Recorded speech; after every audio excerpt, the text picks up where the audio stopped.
हाय, hello, नमस्कार आणि राम राम मंडळी. मी ॲडव्होकेट आई तुम्हा सर्वांचे सहर्ष स्वागत करीत आहे. मित्रांनो, सध्या आपण शेतरस्त्यांविषयीची डिटेलमध्ये माहिती घेत आहोत.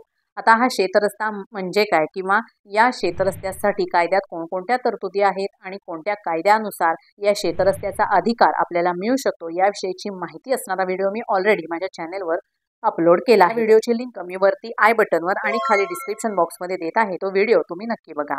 आता आजच्या व्हिडिओमध्ये आपण त्यातीलच महत्त्वाचा पार्ट जो म्हणजे महाराष्ट्र जमीन महसूल संहिता 1966च्या कलम 143 अनुसार त्याही शेतकरी बांधवांना जर शेतरस्ता मिळवण्यासाठी तो अधिकार आपला परत मिळवण्यासाठी अर्ज तहसीलदारांकडे करायचा असेल तर तो या 143च्या कलमानुसार अर्ज कसा करायचा याविषयीची सविस्तर माहिती आणि या अर्जाचा नमुना याची माहिती मी आजच्या व्हिडिओमध्ये दिली आहे. त्यामुळे व्हिडिओ शेवटपर्यंत बघा अशी माझी तुम्हाला विनंती आहे. सुरू करूया आजच्या व्हिडिओला.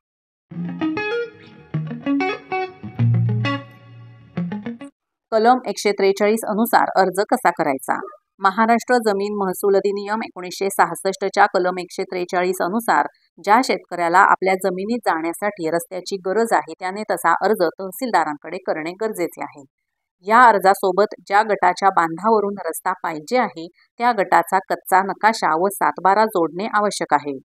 या अर्जात जे शेतकरी रस्त्याचा हक्क देण्यास विरोध करत असतील किंवा मान्यता देत असतील त्यांची नावे पत्ते नमूद केले पाहिजेत. या रस्त्याच्या मागणीबाबत निर्णय करताना सदर शेतकऱ्याला शेतात जाण्यासाठी योग्य मार्गाची किती जरुरी आहे हे लक्षात घेऊन तहसीलदार निर्णय देतात. असा निर्णय देताना तहसीलदारांकडून खालील मुद्दे विचारात घेतले जातात. शेतकऱ्याला आपल्या शेतात जाण्यासाठी त्याच्या मागणीनुसार नवीन रस्त्याची गरज आहे का? यापूर्वी या जमिनीचे मालक कोणत्या रस्त्याने ये जा करत होते? शेतात जाण्यासाठी अस्तित्वात असलेल्या मोठ्या रस्त्यापासून सर्वात जवळचा रस्ता कोणता? जमिनीत जाण्यासाठी दुसरा पर्यायी रस्ता उपलब्ध आहे का? आणि आवश्यक रस्त्याची रुंदी ठरवताना इतर शेतकऱ्यांचे कमीत कमी नुकसान होईल अशा पद्धतीने रस्ता दिला पाहिजे. हे सर्व मुद्दे विचारात घेतले जातात. वाजवी रस्त्यापेक्षा जास्त रुंदीच्या रस्त्याची जर मागणी असेल तर अशा शेतकऱ्यांनी समोरच्या शेतकऱ्याला जमिनीचे पैसे देऊन हक्क विकत घेतले पाहिजेत असे कायदा सांगतो. तहसीलदारांनी दिलेल्या निर्णयाविरोधात उपविभागीय अधिकाऱ्यांकडे किंवा निर्णय मान्य नसेल तर 1 वर्षाच्या आत या निर्णयाविरोधात दिवाणी दावा दाखल करता येतो. परंतु जर दिवाणी दावा दाखल झाला तर महसूल अधिकाऱ्यांकडे अपील किंवा फेर तपासणीसाठी अर्ज करता येत नाही. तहसीलदार सादर केलेल्या अर्जाची छाननी आणि आवश्यक तपासणी करतात आणि योग्य निर्णय देतात. जर शेतरस्ता मंजूर झाला असेल तर सातबारा उतार्यात या शेतरस्त्याची नोंद केली जाते. आता या अर्जाचा नमुना किंवा हा तहसीलदार कार्यालयात शेतरस्ता मिळवण्यासाठी जो अर्ज करायचा आहे तो कसा करायचा ते आता आपण बघूया. सर्वप्रथम प्रति माननीय तहसीलदार साहेब, तहसील कार्यालय येथे तहसील कार्यालयाच्या ठिकाणाचे नाव आणि जिल्हा लिहायचा आहे. यानंतर विषय लिहायचा आहे. शेतात शेती कामासाठी जाण्या येण्यासाठी भूमापन क्रमांकाच्या किंवा गट क्रमांकाच्या बांधावरून कायमस्वरूपी रस्ता मिळणेबाबत असा विषय येथे लिहायचा आहे. यानंतर संदर्भ महाराष्ट्र जमीन महसूल अधिनियम 1966च्या कलम 143 अन्वये शेतरस्ता मिळण्यासाठी विनंती अर्ज असे लिहायचे आहे. यानंतर महोदय, वरील विषयास अनुसरून सविनय अर्ज सादर करण्यात येतो की मी तुमचे संपूर्ण नाव, राहणार, तुमचा पत्ता, येथील रहिवासी आहे. माझ्या स्वतःच्या मालकीची शेतजमीन भूमापन क्रमांक किंवा गट क्रमांक किंवा खासरा क्रमांक मौजे तालुका जिल्हा येथे असून मी तलाठी येथे तलाठी कार्यालयाचे ठिकाण लिहायचे आहे यांच्या कार्यक्षेत्रात येत आहे. माझ्या सदर शेताच्या चतुःसीमेस अथवा बाजूस खालीलप्रमाणे शेतकरी आहेत. यामध्ये पूर्वेकडे तेथे शेतकऱ्याचे नाव, त्याचा भूमापन गट किंवा खासरा क्रमांक लिहायचा आहे. त्यानंतर पश्चिमेकडील शेतकऱ्याचे नाव, याचे देखील भूमापन क्रमांक किंवा गट क्रमांक किंवा खासरा क्रमांक लिहायचा आहे. यानंतर दक्षिणेकडील शेतकऱ्यांचे नाव आणि उत्तरेकडील शेतकऱ्याचे नाव लिहून त्यांचा देखील भूमापन किंवा गट क्रमांक किंवा खासरा क्रमांक लिहायचा आहे.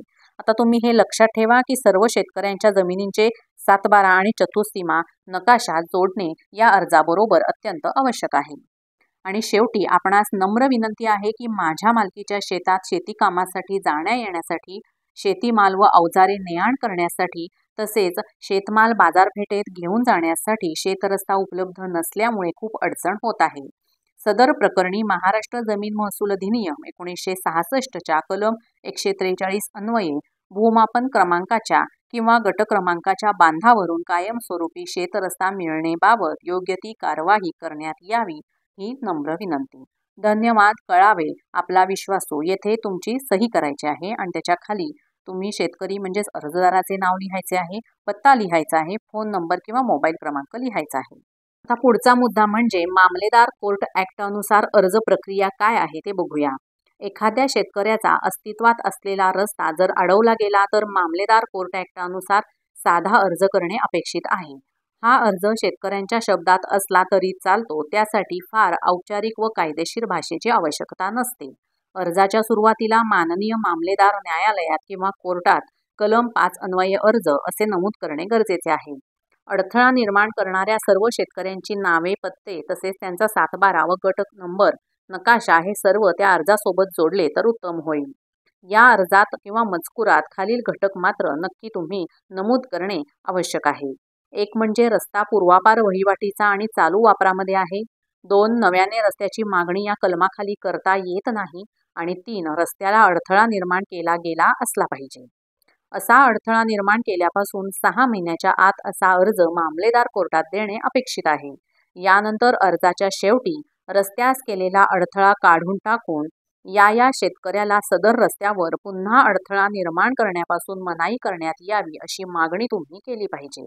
या कलमाअंतर्गत शेतकऱ्याला वहिवाटीचा अडवलेला रस्ता नोटीस देऊन प्रत्यक्ष जागेची पाहणी करून हा अडथळा दूर करून दिला जातो।